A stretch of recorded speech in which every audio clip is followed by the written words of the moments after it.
이 냄새, 누구나 아는 그 맛있는 냄새죠. 방금 막 기름에서 건져낸 감자튀김 냄새라고 생각하셨나요? 사실 이건 부동산 냄새, 더 정확히 말하면 돈 냄새입니다. 하하, 시작부터 아주 도발적이네요. 하지만 정확한 지적입니다. 우리는 보통 맥도날드를 세계에서 제일 햄버거 많이 파는 회사로 알잖아요. 그렇죠. 근데 정작 월가의 투자자들은 맥도날드를 그렇게 안 부르죠. 맞습니다. 그들은 맥도날드를 세계 최대의 부동산 회사라고 부릅니다. 이게 대체 무슨 뜻일까요? 오늘 저희는 여러분이 보내주신 자료들, 그러니까 맥도날드 전략에 대한 학술 논문부터 최신 비즈니스 기사, 또 온라인 칼럼까지 싹 모아서요. 햄버거 뒤에 숨겨진 맥도날드의 진짜 비즈니스 모델을 한번 제대로 파헤쳐 보겠습니다. 네, 이번 분석의 목표는 아주 명확합니다. 어떻게 그냥 평범한 햄버거 가게가 수십조 원대의 부동산 제국을 만들 수 있었을까? 그 기막힌 수익 구조의 비밀을 파헤쳐 보는 거죠.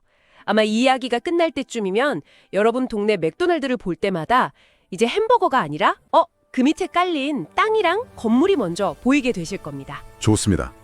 그럼 바로 한번 들어가 보죠.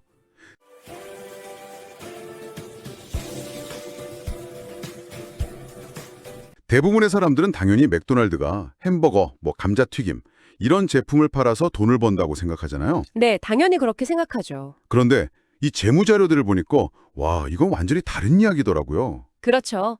숫자는 거짓말을 하지 않으니까요.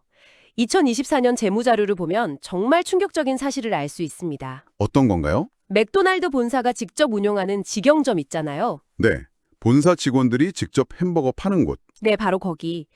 그 매장의 이익률이 약 15% 수준에 불과해요. 15%면 나쁜 건 아니지만 세계적인 기업치고는 그냥 평범한 수준인데요. 그런데 진짜 놀라운 숫자는 다른 데 있었죠. 바로 가맹점, 즉 프랜차이즈로부터 벌어들이는 사업 부문입니다. 이 부문의 이익률은 무려 84%에 달합니다. 잠깐만요. 84%요? 그건 거의 그냥 돈을 찍어내는 수준 아닌가요? 햄버거 패티 굽고 감자 튀기는 것보다 그냥 앉아서 가맹점주들한테 돈 받는 게 비교도 안 될 만큼 많이 남는다는 거잖아요. 바로 그겁니다. 그게 이 비즈니스 모델의 핵심을 딱 보여주는 숫자죠. 직접 장사하는 것보다 장사할 공간을 빌려주고 브랜드를 쓰게 해주는 사업이 압도적으로 수익성이 높은 거예요. 그리고 이게 왜 가능한가? 자산 구성을 보면 명확해집니다.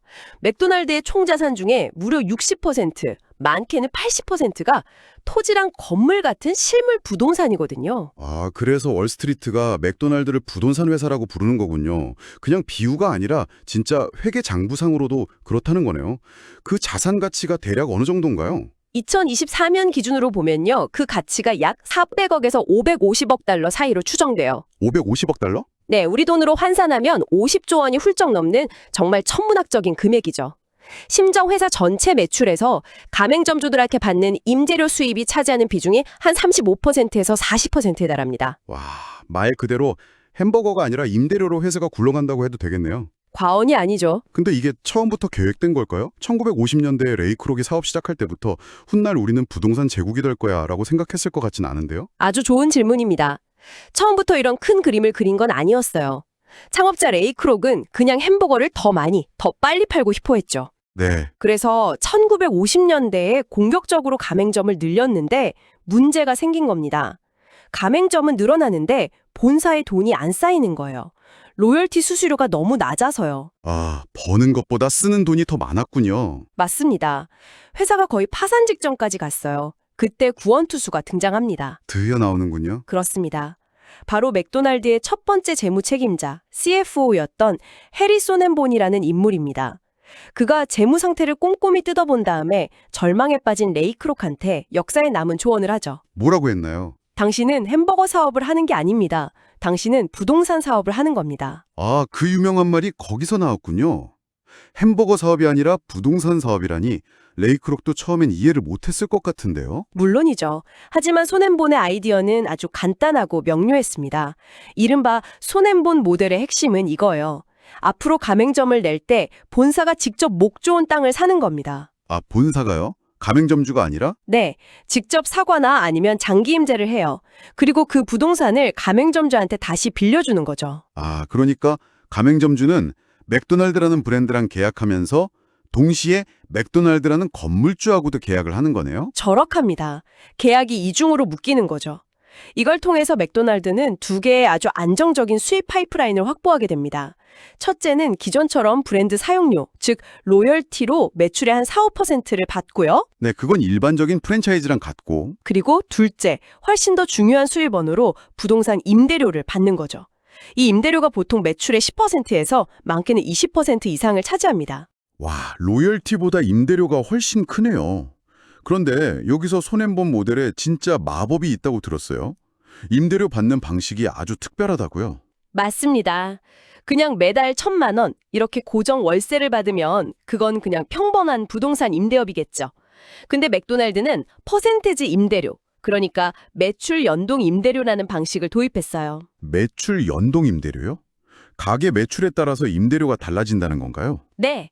예를 들어서 월 매출의 15%를 임대료로 받기로 계약하는 거예요. 만약에 가맹점 장사가 잘 돼서 매출이 1억에서 2억으로 2배가 되면 본사가 받는 임대료도 1,500만 원에서 3,000만 원으로 자동으로 2배가 되는 거죠. 와, 그건 정말 절묘하네요. 본사는 가만히 앉아서 가맹점에 성공했다는 이익을 같이 누리는 거니까요. 그렇죠. 근데 반대로 가게가 어려워지면 본사 수입도 줄어드는 위험이 있는 거 아닌가요? 당연히 그에 대한 안전장치도 있죠. 계약서에는 항상 최소 기본 임대료 조항이 포함되어 있습니다. 즉, 매출이 아무리 떨어져도 본사는 최소한의 임대료는 보장받는다는 겁니다. 아, 안전망이 있군요. 네, 이건 마치 고속도로 톨게이트 같아요. 그 위를 지나가는 모든 매출에서 무조건 통행료를 떼어가는 그런 완벽한 시스템을 만든 거죠. 듣기만 해도 정말 치밀하게 설계된 시스템이네요. 그런데 가맹점주 입장에서 보면 이건 상당히 불리한 계약처럼 들리거든요. 내가 열심히 일해서 번 돈의 상당 부분을 본사에 바쳐야 하니까요. 이걸 황금수갑이라고도 부른다면서요. 맞습니다. 화요일회보리지만 벗어날 수 없는 족쇄라는 뜻이죠. 특히 이 부동산 소유권은 가맹점주를 통제하는 가장 강력하고 효과적인 수단이 됩니다. 어떻게 말인가요? 만약 어떤 가맹점주가 본사 규정을 안 따른다고 해보죠. 예를 들어 지정된 식자재를 안 쓴다거나 메뉴 정책을 어기는 거예요. 보통 프랜차이즈라면 본사는 가맹계약 해지를 통보하겠죠. 근데 맥도널드는 그보다 훨씬 무서운 카드가 있습니다. 바로 임대계약 해지입니다. 아, 사업 파트너 관계를 끊는 걸 넘어서 아예 건물주가 세입자를 내쫓는 거군요. 그렇죠. 땅 주인이 나가라고 하면 버틸 장사가 없죠. 사업을 접는 걸 넘어서 말 그대로 가게에서 쫓겨나는 겁니다. 바로 이 강력한 통제력이 있기 때문에 전 세계 4만여 개의 매장에서 거의 동일한 맛과 품질을 유지할 수 있는 거고요. 아, 모든 가맹점주가 건물주인 본사 말을 들을 수밖에 없는 구조군요. 네, 바로 그겁니다. 하지만 이 모델이 그렇게 일방적이고 착취적이기만 하다면 진작에 무너졌을 것 같아요. 근데 수십 년간 성공적으로 유지되고 있잖아요. 여기엔 또 다른 비밀이 있겠군요. 물론입니다. 핵심은 공생관계에 있습니다.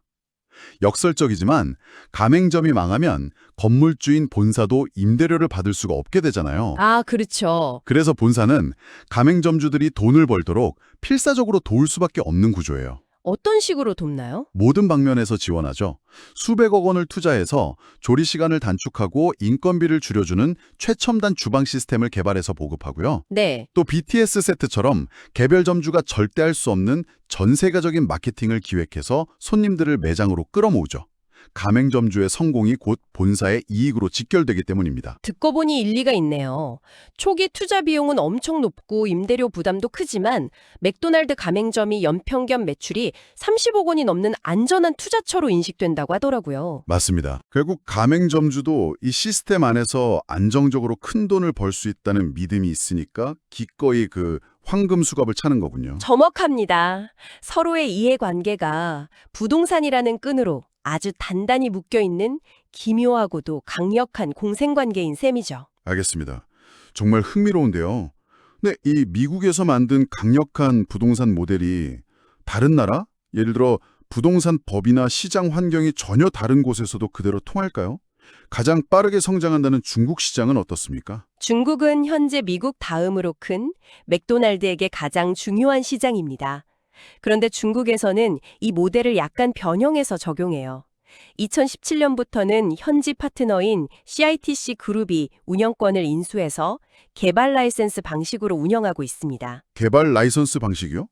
그건 본사가 직접 땅을 사는 쏘넨본 모델과는 좀 다른 건가요? 네, 본사가 직접 부동산을 소유하고 임대하는 대신에 현지 파트너가 그 역할을 대신하는 겁니다. 즉, CITC 그룹이 중국 내의 부동산 투자랑 매장 확장을 주도하는 거죠. 아, 본사 입장에선 직접 투자 리스크는 줄이면서 로열티는 안정적으로 챙기는 더 영리한 방식이네요. 그렇죠. 하지만 핵심 원칙은 변하지 않아요. 누가 소유하던 최고의 입지를 선점하는 것이 사업의 성패를 가른다는 건 똑같습니다. 그렇군요. 그래서 중국 맥도날드는 2028년까지 매장 수를 현재의 2배인 1만 개로 늘린다는 공격적인 목표를 세우고 있습니다. 물론 맥크리스피 치킨버거 같은 현지화 메뉴나 위챗페이 같은 디지털 결제 시스템을 빠르게 도입하는 노력도 같이 하고 있고요. 한국 시장 이야기도 궁금한데요. 2022년에 한국 맥도날드가 M&A 시장에 매물로 나왔을 때 이 부동산 가치가 아주 큰 주목을 받았다고 하더군요. 네, 한국 맥도날드는 이 부동산 전략의 가치를 아주 명확하게 보여주는 사례입니다. 당시 매각을 추진할 때 다른 프랜차이즈랑 비교해서 한국 맥도날드가 가진 가장 큰 매력 포인트가 바로 알짜 부동산이었거든요. 알짜 부동산요? 네, 당시 공시지가 기준으로만 1,300억 원이 넘는 토지와 건물을 직접 소유하고 있었어요. 1,300억 원이요? 와, 단순히 햄버거 파는 회사가 아니라 그 자체로 우량한 부동산 자산 회사로 평가받았다는 거군요. 바로 그겁니다. F&B 사업은 경기를 탈 수 있지만 서울 강남이나 주요 도시의 핵심 상권에 있는 땅과 건물은 그 자체로 매우 안정적인 실물 자산이거든요. 기업의 가치를 평가할 때 눈에 보이지 않는 브랜드 가치뿐만 아니라 이렇게 손에 잡히는 실물 자산이 얼마나 중요한지 보여주는 거죠. 알겠습니다. 그럼 오늘 이야기를 한번 정리해 보겠습니다. 우리가 알던 맥도날드는 사실 햄버거 회사가 아니었습니다. 오히려 햄버거를 가장 잘 파는 사업가들에게 전 세계 최고 목 좋은 자리를 빌려주고 안정적인 임대료를 받는 부동산 금융회사에 더 가까웠군요. 맞습니다. 우리가 맛있게 먹는 햄버거는 결국 그 안정적인 임대료 수입을 보장하기 위한 아주 훌륭한 미끼였던 셈이네요. 완벽한 정리입니다. 월마트의 본질이 물류 시스템에 있고 미래 자동차 산업의 본질이 하드웨어가 아닌 소프트웨어에 있는 것처럼 맥도날드의 본질은 제품이 아닌 부동산에 있었습니다. 위대한 비즈니스의 진짜 가치는 겉으로 보이는 상품이 아니라 그 배후에서 어떻게 흔들리지 않는 시스템을 구축하는지에 달려있는 것 같습니다. 이 지점에서 우리 모두에게 중요한 질문 하나가 던져지는 것 같아요. 만약 여러분이 투자자라면 땀 흘려 최고의 햄버거를 굽는 최고의 요리사가 되시겠습니까? 아니면 그 요리사에게 최고의 주방을 빌려주고 시스템의 힘으로 돈을 버는 시스템의 소유자가 되시겠습니까? 맥도날드의 이야기는 우리에게 자본주의의 명확한 진실 하나를 알려줍니다. 진짜 분은 게임에 열심히 참여하는 선수가 아니라 그 선수들이 뛰는 경기장 자체를 소유한 사람에게 돌아간다는 것을요. 오늘 저희가 함께 파헤쳐본 이야기가 여러분의 경제적 시야를 넓히는 데 도움이 되셨기를 바랍니다. 저희 행복한 경제학은 이렇게 세상 돌아가는 돈의 원리를 쉽고 재미있게 알려드리고 있습니다. 오늘 내용이 유익하셨다면 저희 채널 구독과 좋아요 꼭 부탁드립니다. 그리고 주변에 비즈니스나 투자에 관심 있는 분이 있다면 이 영상을 공유해 주세요. 여러분의 공유 하나가 대한민국 전체의 경제 지능을 높이는 데 정말 큰 힘이 됩니다. 맞습니다. 다음 시간에는 스타벅스는 어떻게 세계 최대의 무면허 은행이 되었나? 라는 더 흥미로운 주제로 돌아오겠습니다. 지금까지 행복한 경제학이었습니다. 감사합니다.